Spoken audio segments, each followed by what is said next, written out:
Good morning, YouTube. This is Andrew, qualified in noise and mass, and that's about it. Now then, this video is aimed at all the tradies out there. So if you're a tradesperson, bloke or gal, this video is for you.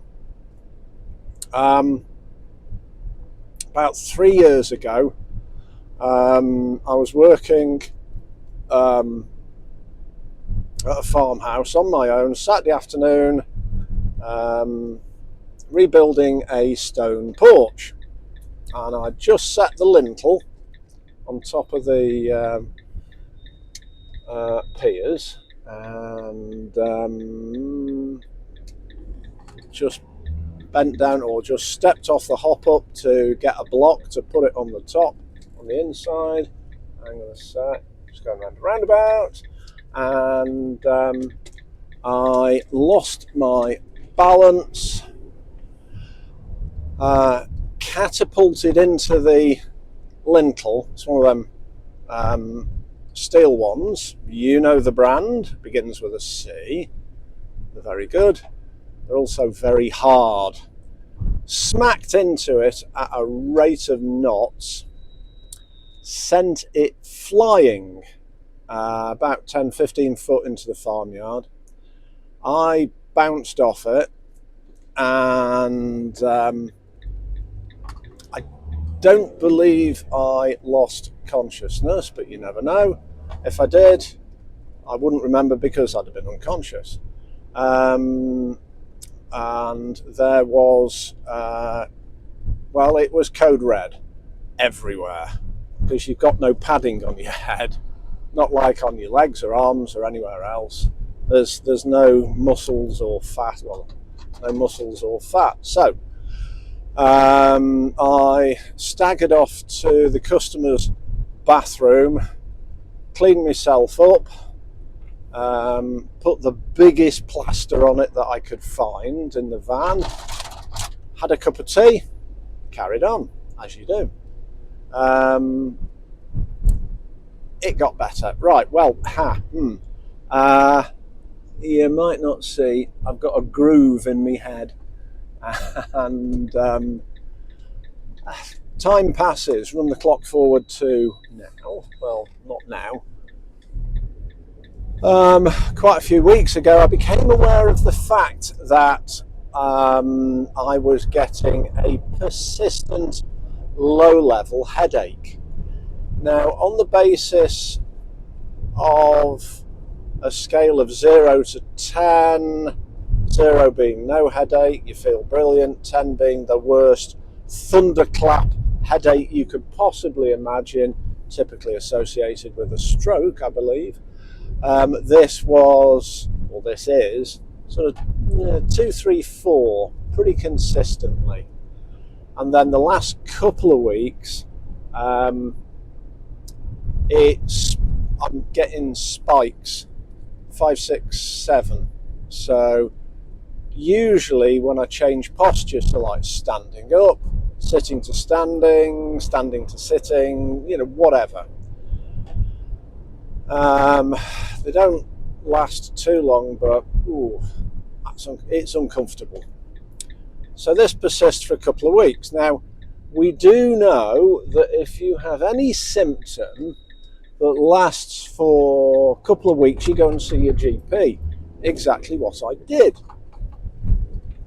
And he did all the basic tests, posture, balance, strength tests, you know, resist me pushing, whatever, you know, coordination, yada yada yada. And because I'd been losing the balance a bit, I was really tired most of the time. He said, just to be on the safe side, I'm going to send you for an MRI. Okay, well, I got the appointment through for our local hospital 29th of November, more than a month away. I'd be bloody dead by then. I'd prefer not to be. So there was an appointments line for changes, queries, whatever. So I phoned them up and said, look, okay, I've got this appointment and I'm very grateful. And I know you're very busy, but if you get a cancellation, even at relatively short notice, I will be happy to have it. Okay, well, I can do better than that, the nice lady said. We subcontract some of our work out to the Nuffield Hospital in Newcastle under Lyme, which is like 20 miles south of where I live. And I'm compiling a list, and there's one space left. Would you like it? Oh, yes, please. Brilliant. Well, they'll be in touch directly with date and time. Okay. So, following day, I get a phone call. It's the Nuffield. Appointment for a head and inner ear MRI. We can do you on Monday at 5:15. Okay. So that was day before yesterday. So off I trot. My son Christopher came with me, and I'm very grateful. He didn't have to, but he wanted to. He was available, and he's absolutely brilliant. He was a great support.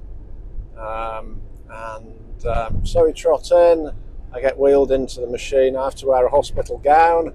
How fantastic is that? They put me in the machine.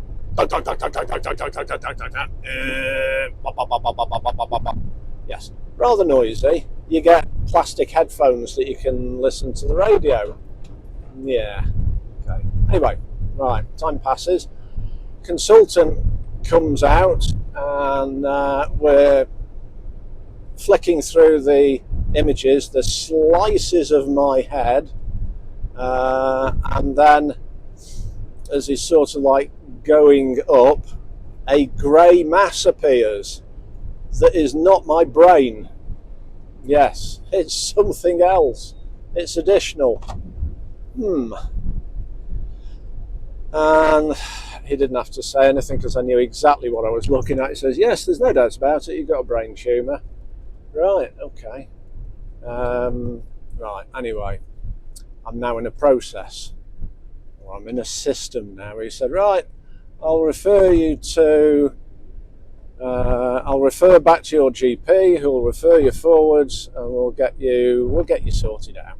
Okay, so that was that. So my little bit of research afterwards, if you've had a head injury, not necessarily a bad one where you get hospitalised, a bit of code red, then if you're getting headaches and you've had them for a couple of weeks, low level or low level getting worse or whatever, that isn't obviously a cold, we know what they're like, then please go and see your GP. Could be nothing. It may just be possible that I've saved your life. So, that being the case, look after yourself, look after your customers, get yourself checked out. If these videos, and I'm going to try and blog as much as I can, if I can help one person in a similar situation to me, makes it all worthwhile. So there we go. Anyway, thank you very much for watching. It's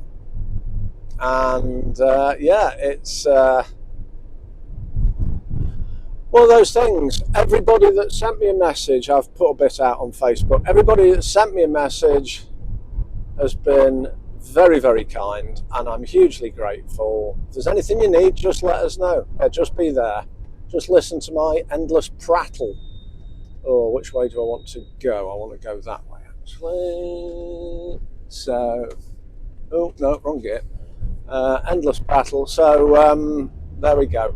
Do yourself a favour.